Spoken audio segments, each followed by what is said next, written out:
મહત્વના સમાચાર તરફ નજર કરીએ તો બનાસકાંઠાના ડીસા વેપારી મથકમાં આવેલા માલગઢ ગામમાં એક પૂર્વ સરપંચ કુંદનલાલ કછવાએ પોતાના રિવોલ્વરમાંથી પ્રથમ 2 રાઉન્ડ ફાયર કર્યા, તે બાદ પોતાના ખોપડીમાં 1 રાઉન્ડ ફાયર કરી આત્મહત્યાનો પ્રયાસ કર્યો છે.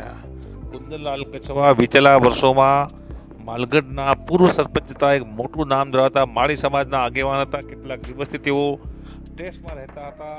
એક ખાનગી કોલ્ડ સ્ટોરેજમાં ભાગીદારી મામલાનો તેઓ તેમજ તેમના ભાગીદાર વચ્ચે તકરાર ચાલતી હોવાના પણ ઇનપુટ મળી રહ્યા છે.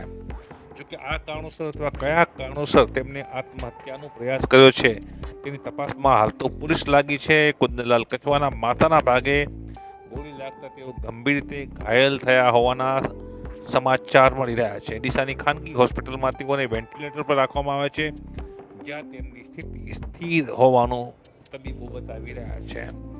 કુંદનલાલ કછવા પૂર્વ સરપંચ માલગઢના આ આકસ્મિક પગલાંથી અનેક જાતના તર્ક વિતર્ક થઈ રહ્યા છે. જોકે કુંદનલાલ કછવાને લોહાણ હાલતમાં ડીસાના ખાનગી આઈસીયુમાં ખસેડવામાં આવ્યા છે. હાલ તેઓ વેન્ટિલેટર પર હોવાના સમાચાર છે. તેમની તબિયત નાજુક છે.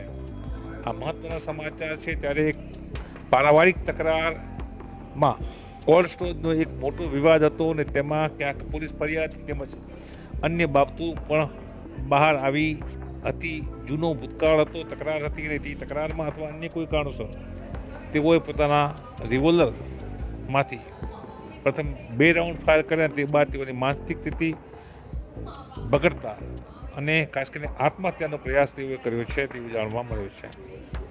કુંદનલાલ કછવા ડીસા તાલુકાના માલગઢ ગામના મૂળ રહીશ છે અને તેઓએ આત્મહત્યાનો પ્રયાસ કર્યો હોવાના આ સમાચાર મળતા સમજ માળી સમાજમાં ઘેરા શોકની લાગણી છે અને ઘાયલ એવા કુંદનલાલ કછવાના જીવનને ઈશ્વર બચાવી લે તેવી પ્રાર્થનાઓનો દૂર પણ શરૂ થયો છે. જોકે ગોળી વાગી છે અને વાઇટલ પદાર્થ માથામાં વાગ્યો હોવાના ઇનપુટ છે, જેથી તેઓની તબિયત હાલ સ્થિર હોવાનું જાણવા મળી રહ્યું છે.